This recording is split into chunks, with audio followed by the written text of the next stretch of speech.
good morning. So we just finished our despedida, and it has been a great time to celebrate with family. Like it feels like it's a wedding day, but for a different occasion, or it feels like graduation from one phase of your life and then to another. So it's morning, of course, you can see, and behind me is the Mount Apple. And perhaps I will miss this time with family. Hi, good morning. So I'm with my cousin Shem, and she will try to convince me things that I would miss when I go to Canada. Wait, yeah, okay. Yeah. Hey, Ate Jess, I think you're gonna miss all the delicious Filipino foods here in the Philippines. Like, mm, Mamayan's lumpia and adobo and Mami Tessie's fried rice. Yeah, and I guess I'll miss you too. Ah. Thank you. Good morning from Kapatagan. Morning, guys. So wait lang guys, pahabol di ay. So napay sa kamami sa Ate Jess diri sa Philippines and that is karaoke! All right, good morning. I'm with my Kuya Wishing. Good morning. So, si Kuya na po ang pangutan-on kung unsay tan-aw niya nga mamiss namo if mulakaw nami. Uh, Hi everyone. Um, I think Jessa and Ken will be missing. First is the weather, since Canada has terrible snow, and they are from Philippines, a very hot climate country. So also, second is the family. Um, like if someone's birthday, everyone gathers ultimately, and the third, of course, um, home sweet home. Yeah, and Novo, of course, and the the very grumpy cat. And yeah, that's it. I think. Thank you. Bye. Hey, thank you, Kuya. Good morning. Hi, so this is my cousin Trisha, and siya na po yung mo answer kung si tanaw niya nga mamiss na mo, iniglakaw na mo to Canada. I think ang ma-miss jud ninyo 'pag once na mo sa Canada is our family gatherings na ingani ka like ingani kadaghanong tao, then like very close family man gud ta. So that's it. Okay, so thank you sa participation, Shang. So this time around, I'm with my sister-in-law, Vanessa. And siya na po yung mo answer kung si tanaw niya nga mamiss na mo pag maadto na may Canada. Ano ba ito darag itsura, Jess? Mamiss ninyo ako, definitely kami, for sure. And food. Um, every time na naay gatherings, kantahan, yeah. And then, kita, personally, ang parang mag late night talks, mag-uyab. Mm, Filipino food, nadali lang makita and barato lang. Dito na siguro pero mahal. Ana, siyempre ang family, ang comfort sa pag naalang sa ato ang balay, work from home or muli lang sa balay na ay makaistorya dayon if may problema, ay nga na. Kato lang. Alright, thank you, Van, for participating. Love you. Okay, so kauban na pud nako akong pinsan, si Patri. Siya na pud ang mo answer sa pangutanan nako kung unsay tanaw niya nga mamiss na mo. Ini adto na mo Canada. Oh, Canada. Ano, ang ma-miss nila ate diyan sa kay pickleball. Pero char lang. Ang ma-miss nila ate diyan sa kay ang sisig kay masarap, like, masarap ang sisig. Tas iba lang din talaga ang Filipino na sisig. Doon kay parang mga ano naman yun, parang hindi na siya na-lose. Kung doon na sa Canada, kung may sisig sa Canada, kay na-lose naman nila yung essence of the Filipino, Filipino parang touch. So, mga siguro. And if ang tao kay kami ni Pia. Ah. Alright, thank you, Miss Yang ready. Carabao. Okay, so lahi Hi. na po na On na to? igaga si Pia. On na Yeah, to? on na yan. Okay. So siya na po ang answers. Pangutana na unsi tanaw niya nga mamiss na mo ni Ken inig mo adto na mi Canada. Ha? Ay, So unsa may tanan nimo nga mamiss na mo ni Kuya na-miss Ken? nyo? Yeah. Ako, ay? Siguro, like, yes, ako. Ah. Joke lang. Pero yung family natin in general kasi sa akin din like napaka-lively din natin as a family. Grabe maka-videoke, grabe makaano sa gatherings and all. And yeah, sa Canada hindi niyo maano siguro to. I don't know. Nandoon man sila ate kaya I don't know. Pero hindi niyo maano yung pagkaganito talaga kay iba man maano yung mga chika niyo naman ang maano niyo pag-usapan si Clovis ano mga everything else. So yun and wala na-miss ko kayo. Ay, Titi Pawi. Mwah. Bye. Bye-bye. Bye-bye. Okay, good morning, Mama Tessa. Good Mong morning. pinakakusgan na auntie, the millennial, the first gen of millennials. Hello. So, si Mama Tessa na po na mag-answer sa pangutana kung si tanaw niya nga ma-miss jud mo iniglakaw na mo. Okay. So the question is, Unsay sa tanaw nimo na ma-miss na mo ni Ken iniglakaw na jud namo ang Canada. mamiss gyud niyo tanan ng Pilipinas. Yes, because of course, dili man muna ano no na born and raised. Syempre ang atong kultura, whatever, labi na sa atong of course sa family na, sa whole na atong gathering. Ang of course yung aside sa amua, yung friends na man diri mostly.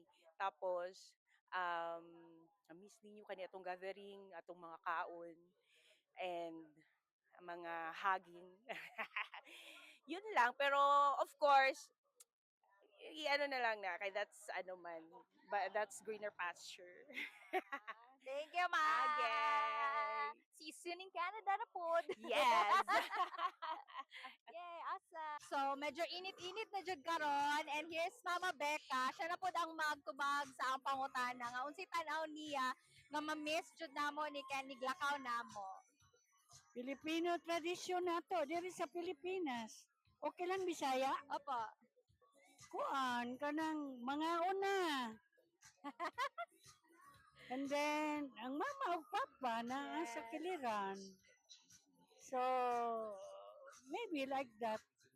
When you are in our, country, ang gugma sa ginikanan, kanunay gyud na. But when you are out of the country, wala na, iniyahay na mo. Kato lang siguro. Okay, thank you Mama Beck. See you soon in Hello. Canada. Okay, isa na po na nagpa-unlock sa interview si Daddy Rick. Hello Daddy. Hello, good morning sa So, tanan. sa tanan nimo, unsa Good man morning namo sa ang followers ni Jessa. unsa tanan nimo nga ma-miss namo ni Kegen inig adto na mo Canada. Surely ang mamiss ninyo, no? Kini ang aning panahon nga kauban ng pamilya nung malipayon puno sa kalipay perme nga na ang pamilya uban ang pamilya. Siguro surely mao na ang akong permero gyud nga mamiss ninyo, no? Sa akong paminaw kay lahi ra ba kung kauban ang pamilya, no?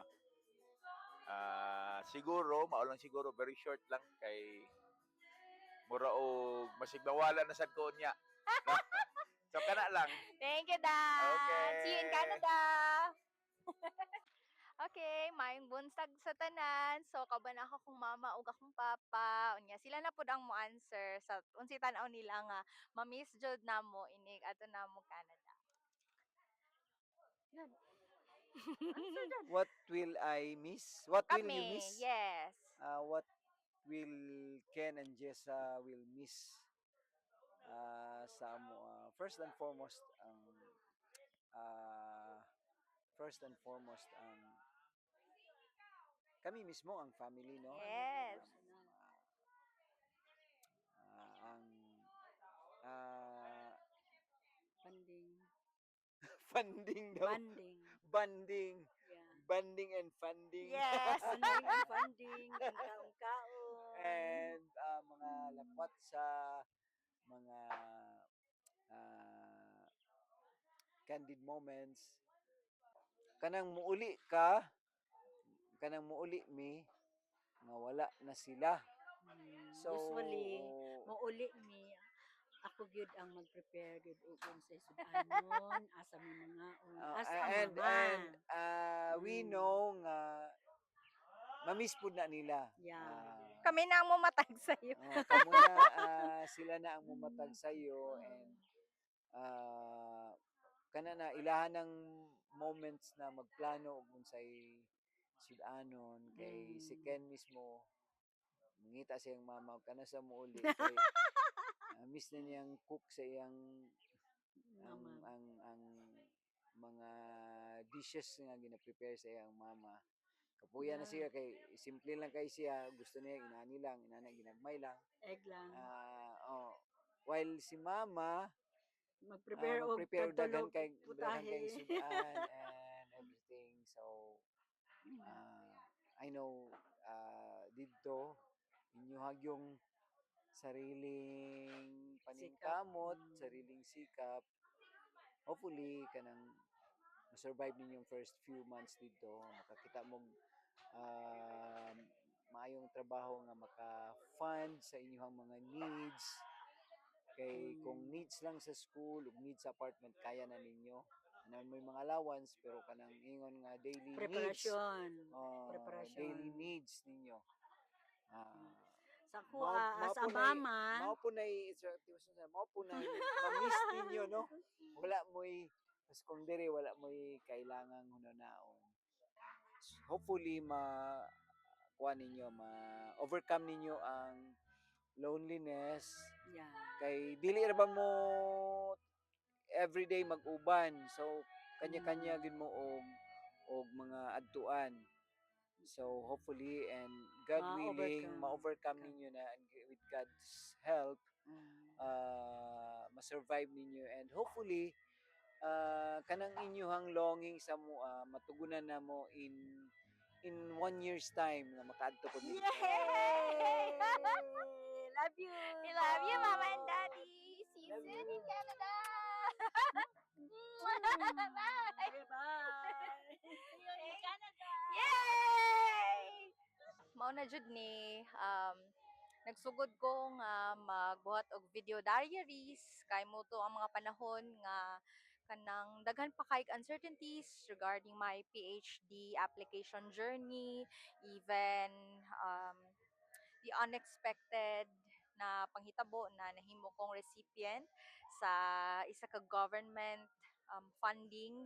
So mahulog gyapon na kuan ko ba kana scholar gyapon ng bayan but in a different country. And so kaniya mo ang pag-adto sa Canada, since I'll be taking my PhD studies, kanang na-appreciate kaayo nako kay kanang ma-feel jud nako ang all-out support sa among families. And especially sa grabe nga gi-extend na help sa family sa akong husband.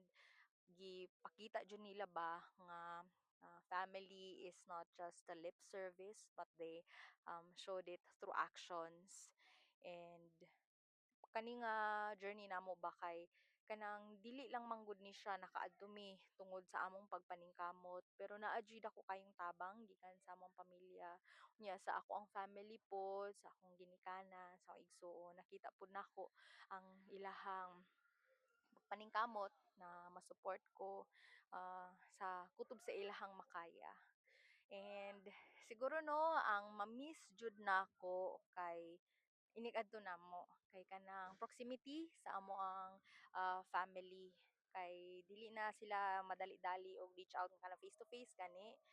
Pero kani nga despedida, kani celebration namo sa among new beginning in another country, this just uh, showed how we are valued, how our families value our relationships. And if you have been a witness sa among weddings, yung makita ni mo nga grabe jud kayo ang family, especially sa family sa akong husband. And wala makaingon jud ko nga wala man lagi pasagdan. Kay grabe jud makaingon jud kong gamit sa Ginoo para makuha na mo ang mga pangandoy ma-achieve. So sa tanan na mga napangutanan nako ng mga relatives ang ila jung maingon na una namong ma-miss kay ang family. And for sure no, if kami na lang ni Ken manang mga festivities, manang mga laag ginigabot didto, mag-sink in na siguro tanan nga hala kami na jud na nami sa bagong lugar. But I like to think na this is really not something new for us kay we have been in Manila nga layo pud sa family, we can only go home once a year. But yes, makain ka na. O lahi naman na, kay lisod naman mo uli dayon. Pero I think, in a way, we can already imagine somehow a little part of it, of the journey. And I hope naman na malampasan jud namo ang kamingaw. And lahi naman karon kay na may video calls, very accessible. Thank you sa um, internet. And yun, I'm so happy kay na-conclude na jud among despedida, and this wouldn't be possible if not for the support of our families. And grabe jud kaayo kanang ay makaingin ko, I'm so blessed to be married into a family who really values um Filipino tradition, kanang ang sense good na family na hindi lang lip service pero naajoy actions na makita nimo and naga-bear fruit jud siya na actions. And hopefully since magsugod naman mi sa among new journey in another country, and Lord willing that we will also progress in life, that we would be able to extend the same help sa amoang next generation, and also kind of inspire them with the same dream to dream deep. And kaya wala dyan imposible sa Ginoo. And when we have a goal, especially katong life task na gihatag sa Ginoo since pagkabata nato, kanang ang fulfillment ana ba, daghan jud mga tao nga magtabang nga para ma-fulfill tong life task nga gihatag sa tuwa. And ako ang pasalamat sa among families for their support. So that's it. I guess that's it for this video. And thank you so much. I will still continue to do my video diaries, hopefully, and I will still have time. So see you around.